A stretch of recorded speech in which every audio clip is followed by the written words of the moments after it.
அவர் அவனை வெளியே அழைத்து வானத்தை அண்ணாந்து பார், நட்சத்திரங்களை எண்ண உன்னாலே கூடுமானால் அவைகளை எண்ணு என்று சொல்லி பின்பு அவனை நோக்கி உன் சந்ததி இவண்ணமாய் இருக்கும் என்றார்.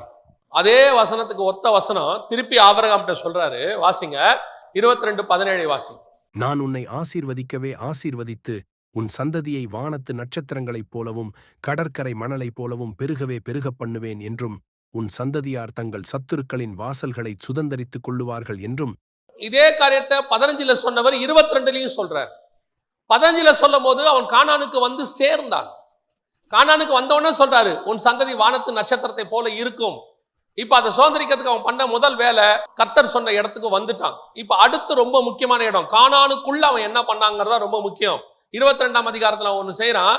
வாசிங்க 22ஆம் அதிகாரம் 3வது வசனத்தை வாசிங்க. ஆபிரகாம் அதிகாலையில் எழுந்து தன் கழுதையின் மேல் சேணங்கட்டி தன் வேலைக்காரரில் 2 பேரையும் தன் குமாரன் ஈசாக்கையும் கூட்டிக் கொண்டு தகன பலிக்கு கட்டைகளையும் பிளந்து கொண்டு தேவன் தனக்கு குறித்த இடத்திற்கு புறப்பட்டு போனான். தேவன் தனக்கு குறித்த இடத்திற்கு புறப்பட்டு போனான். 4வது வசனம். 3ஆம் நாளில் ஆபிரகாம் தன் கண்களை ஏறெடுத்து பார்த்து தூரத்திலே அந்த இடத்தை கண்டான். அந்த இடத்தை கண்டான். 9வது வசனம். தேவன் அவனுக்கு சொல்லியிருந்த இடத்துக்கு வந்தார்கள். அதான் ரொம்ப இம்பார்ட்டன்ட். திருப்பி சொன்ன பாருங்க, திருப்பி திருப்பி கர்த்தர் ஒரு பர்டிகுலர் பிளேஸ நியமிக்கிறார். Particular place. கானானுக்கு போன்னு சொன்னாரு, வந்துட்டான். இப்போ கானானுக்குள்ள ஒரு பர்டிகுலர் பிளேஸ ஆண்டவர் குறிக்கிறார். வசனம் சொல்லுது 3ல தேவன் தனக்கு குறித்த இடத்திற்கு புறப்பட்டு போனான். 4 சொல்லுது தூரத்தில் அந்த இடத்தை கண்டான். 9 சொல்லுது கர்த்தர் சொல்லி இருந்த இடத்திற்கு வந்தார்கள். எங்க? மோரியா மலை மேல, அந்த குன்றின் ஒன்றின் மேல அப்படின்னு இருக்கு. Particular place. இங்கே வந்து என்னத்துக்காக இவன் வந்தான், அதான் ரொம்ப முக்கியம். என்னத்துக்காக வந்தான்? கானானுக்கு போகும்போது கர்த்தர் சொன்னாரு, உன்னை ஆசீர்வதிக்கவே ஆசீர்வதிப்பேன். 12ஆம் அதிகாரம் 1-2 வசனம் சொல்லுது, உன் தேசத்தையும் உன் தகப்பன் வீட்டையும் விட்டு வா, நான் காண்பிக்கும் தேசத்துக்கு புறப்பட்டு போ. அப்புறம் என்ன சொல்றாரு? நான் உன்னை ஆசீர்வதிக்கவே ஆசீர்வதித்து உன்னை பெருகவே. இப்போ போறதுக்கு ஈஸி. இப்போ போறதுக்கு ஈஸி. ஏன்? கர்த்தர் ஆசீர்வதிக்க போறார். ஆசீர்வதிக்கிறதுனால இப்ப ஆண்டவர் சொல்றாரு, நான் காண்பிக்கிற கானான் தேசத்துக்கு போ. ஆபிரகாம் புறப்பட்டாரு. ஏன்? ஆசீர்வாதத்தை சுதந்திரிப்பது. நம்ம எல்லாருமே அப்படிப்பட்டவங்க தான். ஒரு ஆசீர்வாதம் அப்படின்னு சொன்னா நீங்க எல்லாம் உடனே புறப்பட்டு வந்துருவீங்க. வருவீங்களா மாட்டீங்களா? நம்ம ஆசீர்வாதம் சொன்னா கண்டிப்பா என்ன செய்ய போறோம்? வரத்தான் போறோம். அதுல எந்த மாற்று கருத்தும் இல்லை. ஆனா இப்ப கர்த்தர் சொல்றாரு, நான் கானான்ல ஒரு இடம் வச்சிருக்கேன், அந்த இடத்துக்கு போ. அது மலைக்கு மேல இருக்கு, அங்க ஒரு குன்றுல இருக்கு. சரி ஆண்டவரே. அதுவும் பாருங்க, அந்த 22ஆம் அதிகாரம் ஆதியாகமத்தின் புஸ்தகம் 3வது வசனம் வாசிங்க. கர்த்தர் சொன்னவன எப்படி புறப்பட்டான்? ஏர்லி மார்னிங், ஒரு 4-5 மணிக்கெல்லாம். கர்த்தர் முந்தின நாள் சொல்றாரு, அவன் காலைல 5 மணிக்கெல்லாம் கிளம்பிட்டான். அப்படின்னா என்ன அர்த்தம்? முழு இன்ட்ரெஸ்டோட கிளம்புறான். ஆனா எதுக்கு போக சொன்னாரு? அதான் ரொம்ப முக்கியம். எதுக்கு போக சொன்னாரு? ஆசீர்வதிக்கிறதுக்கு போக சொல்லல. சொல்றாரு ஆண்டவரு, இப்போ உங்ககிட்ட இருக்கிற தி பெஸ்ட் எனக்கு கொடு, அதை கொடுக்கறதுக்கு புறப்பட்டு போங்கிறார். வாங்கறதுக்கு புறப்பட்டு போன ஆபிரகாம் கொடுக்கறதுக்கு புறப்பட்ட போது எப்படி புறப்பட்டான்? அதான் முக்கியம். இன்னைக்கு ஆண்டவர்கிட்ட ஆசீர்வாதத்தை வாங்கறதுக்கு நம்மள எப்படி இருக்கிறோம்? ரெடியா இருக்கிறோம். எத்தனை பேர் திருப்பி தருவோம் பிள்ளைக்கு? இன்னைக்கு நான் சொல்ற பிள்ளைங்கிறது ஒரு உதாரணம். கர்த்தர்கிட்ட இருந்து ஆசீர்வாதத்தை வாங்குவதற்கு எனக்கு இருக்கிற அந்த வேகம், அதுக்கான ஒரு பிரதிஷ்டை, அதற்கான ஒரு ஜெபம், அதற்கான ஒரு தியாகம் எவ்வளவு இருக்கு, சாக்ரிஃபைஸ் இருக்கு. ஆனால் திருப்பி கர்த்தருக்கு கொடுப்பதற்கு இருக்குதா? கர்த்தர் 1000 மடங்கு ஆசீர்வதிக்கணும்னு கேட்கறீங்க தானே? உபாகம் 1:11 வீட்டுல எல்லாம் மாட்டி வச்சிருக்கீங்க. எத்தனை பேர் திருப்பி 1000 மடங்கு கொடுக்க ரெடியா இருக்கீங்க? அது முடியாது. 10ல் 1 தான் முடியும். ஏன்? ஆண்டவர் 10ல் 1 தான் தர சொன்னாரு. ஆனா அவரு 1000 கொடுக்கணும். ஆனா நம்ம திருப்பி எவ்வளவு தருவோம்? 10ல் 1 தான் தருவோம். இல்ல இன்னொரு வசனம் இருக்குதே, எல்லாவற்றையும் வித்து ஆண்டவர் கொடுக்க சொல்ற, அது புதிய ஏற்பாட்டுல எங்க இருக்கு? எனக்கு தெரியலையே, இருக்கான்னு கேட்கிறாங்க. ஏன்? எனக்கு பழைய ஏற்பாட்டுல இது மட்டும் தான் ஞாபகத்துல இருக்குது. எது? 1000 மடங்கு தருவார். வாங்கறதுக்கு ரெடி. ஆண்டவருடைய ஆசீர்வாதத்தை வாங்கறதுக்கு ரெடி. பிள்ளையோ உலக பிரகாரம் ஆசீர்வாதமோ. ஆனால் ஆபிரகாம் வாங்குவதை பார்க்கிலும் கொடுப்பது. அவன் பாருங்க, வாங்கும் போது காத்திருந்தவன் கொடுக்கறதுக்கு மறுநாள் காலையில எந்திரிச்சிட்டான். ஆண்டவர்ட்ட பிள்ளைய வாங்கறதுக்கு 25 வருஷம் வெயிட் பண்ணான், 100 வயசு வரைக்கும்.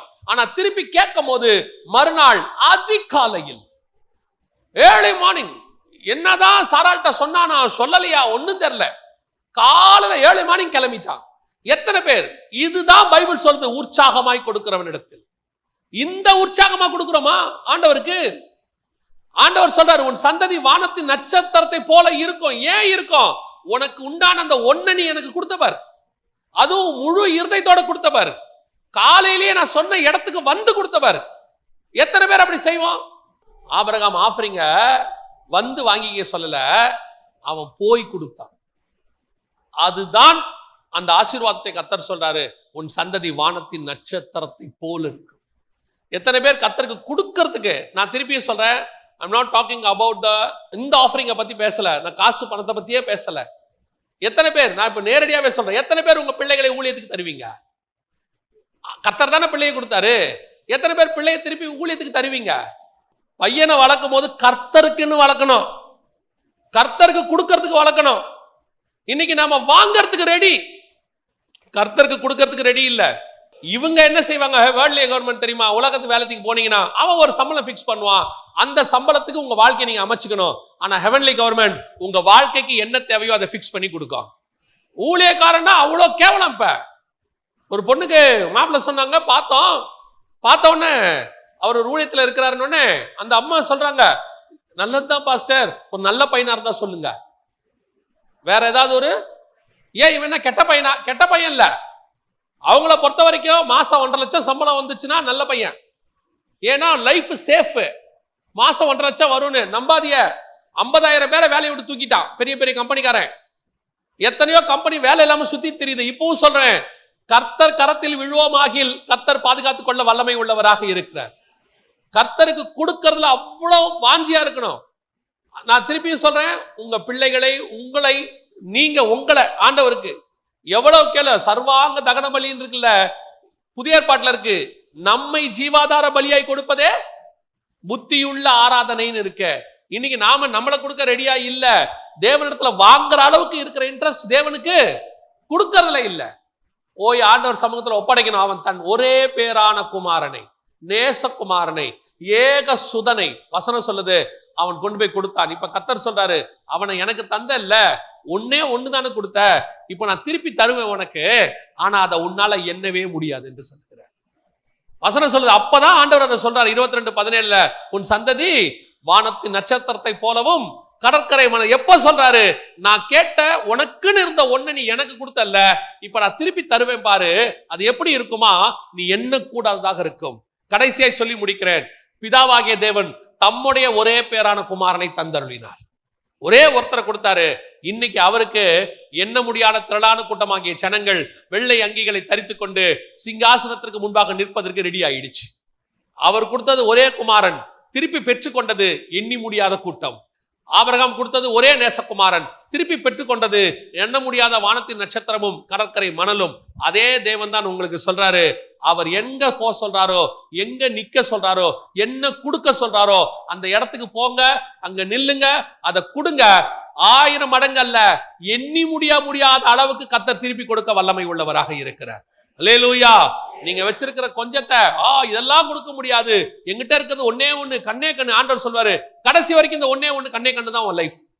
அந்த ஒன்னே ஒண்ணு கண்ணே கண்ணை எனக்கு கொடுத்து பாரு, திருப்பி நான் கொடுக்கும் போது உன்னால் எண்ணி முடியாததாக இருக்கும். ஆமென்.